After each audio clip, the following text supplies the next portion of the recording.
Speaking of critics and opposition, Justin Trudeau is facing both right now. The Prime Minister of Canada is under tremendous pressure from both truckers and opposition lawmakers to put an end to pandemic restrictions. But Trudeau remains unrelenting. This is despite the fact that the protests have entered the 12th day. They're hurting Canada's economy. Goods worth billions of dollars are stuck at the US-Canada border. The auto industry is bracing itself for disruption and delays, but Justin Trudeau says he's not going to budge. His refusal to talk to the protesters is not only infuriating them further, it's also spurring similar protests in France, Australia and New Zealand. Here's a report.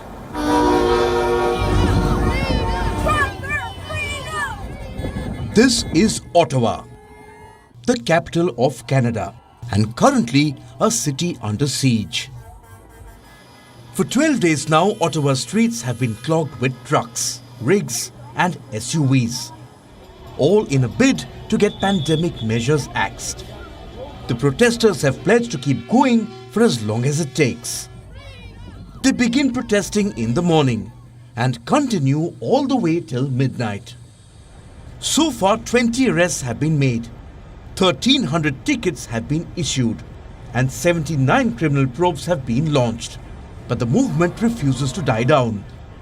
The blockade has not only disrupted daily life, but is also proving fatal for Canada's economy. Here's how. Thousands of miles away from Ottawa, the protesters have blocked several key highways which connect Canada with the United States. This includes the Blue Water Bridge in Point Edward and the Ambassador Bridge in Windsor. More than 8,000 trucks, over 40,000 commuters, goods worth $300 million, including $100 million worth of auto parts alone, cross these two bridges every day.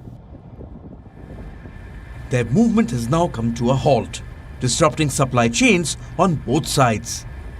For Canada, this poses a big challenge, as it sends 75% of its goods exports to the United States.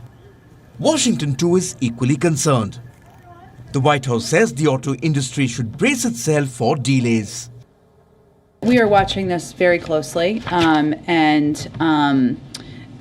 because, as you kind of touched on here, the Ambassador Bridge is Canada's busiest link to the United States and accounts for about 25% of trade between the two countries. And so the blockade poses a risk to supply chains for the auto industry because the bridge is a key conduit for motor vehicles, components and parts, and delays risk disrupting auto production. Back in Ottawa, the Canadian Prime Minister is in a fix. He's under pressure not just from the truckers, but also from opposition parties in Parliament. On Wednesday, he faced a flurry of questions from lawmakers who pressed him to lift vaccine mandates.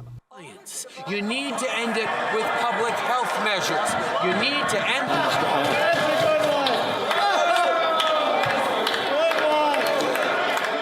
it. The shouting grew so loud that Justin Trudeau had to sit down, forcing the House Speaker to come to his rescue.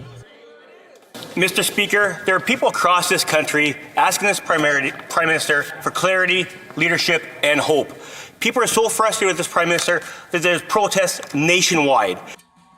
The kind of support Canadian truckers are receiving has led to similar demonstrations all over the world.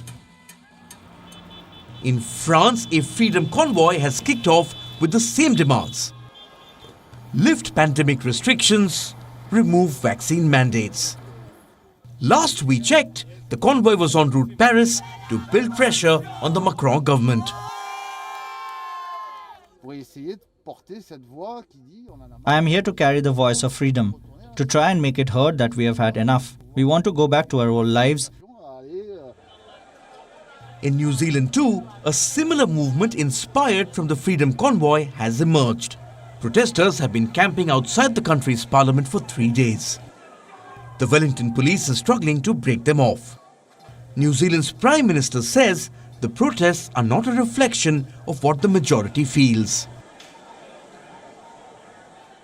But I'm still reminded that relative to the people that are at Parliament now, On the very day that they're there, tens of thousands of people went out and got vaccinated. It is not reflective of where the rest of New Zealand is at right now. All of us want to actually move on. We're working very hard to put ourselves in the best possible position to do that. It started from a small town in Canada's British Columbia. It's now slowly becoming a global movement. Does it make it acceptable? For these protesters, it does. De retrouver notre liberté. Freedom, freedom, freedom.